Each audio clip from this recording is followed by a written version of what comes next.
The Cheyenne were a very peaceful tribe. The Cheyenne originally lived north and west of the Great Lakes. In the 1600s, the Cheyenne moved from the Great Lakes to South Dakota, then moved to the Arkansas River in Colorado. Not many Cheyenne were in the Native American Settlers' War.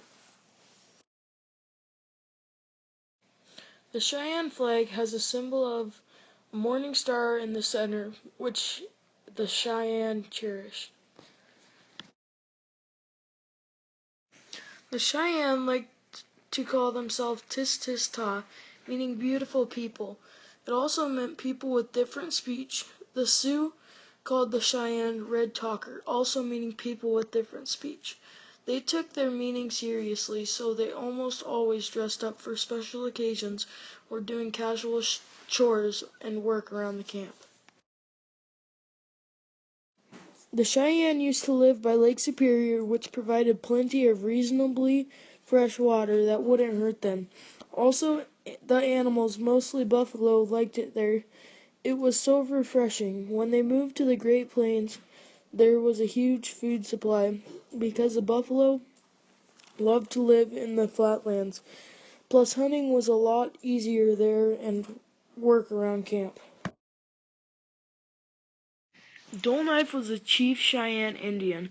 He lived with his people in Oklahoma and traveled to Montana. One day people got sick. Chief Dull Knife did everything to save them, and he did. He became a hero. Senator Ben Nighthouse was a northern Cheyenne. Once he fought to protect the Native Americans like the Blackfeet, the Crow, and the Sioux. He even fought for his own tribe, too. Before daybreak, the Cheyenne men rose to feed the horses. Next, the grandmothers and mothers awoke to begin the daily breakfast. Everyone else rose when they wanted to. When the children awoke, they went out to play until breakfast. Everyone was busy all day. The adult men went out hunting while the adult ladies and girls worked on cleaning the deer, buffalo, elk, and bear hide. The boys just played or practiced shooting a bow and arrow. In the life of the Cheyenne, the men always hunted and focused on being a warrior. The women always cooked, cleaned, and did stuff around the camp. The children normally helped the women do chores, but always had time for fun and games, because each child needs to have some fun every now and then. While the men were out hunting buffalo, which is very sacred to them, each animal they hunted used every single part of it to help each part of the tribe besides food.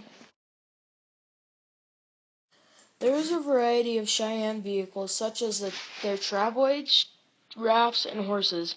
Even though they had all these vehicles, the Cheyenne didn't travel very much.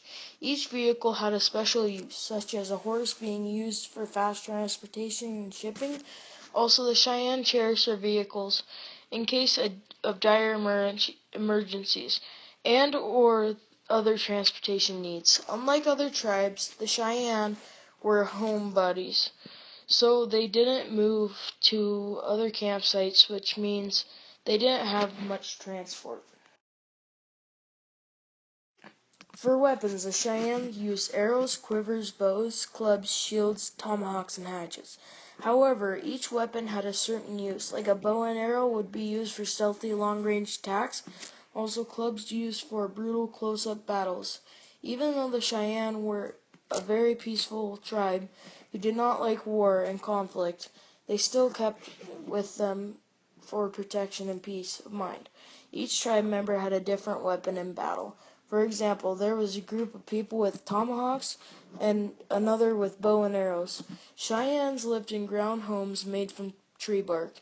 They did not really like teepees. Cheyennes must have thought that teepees were uncomfortable ground homes, and to be warmer, ground homes were very small in size, but large to compare with teepees.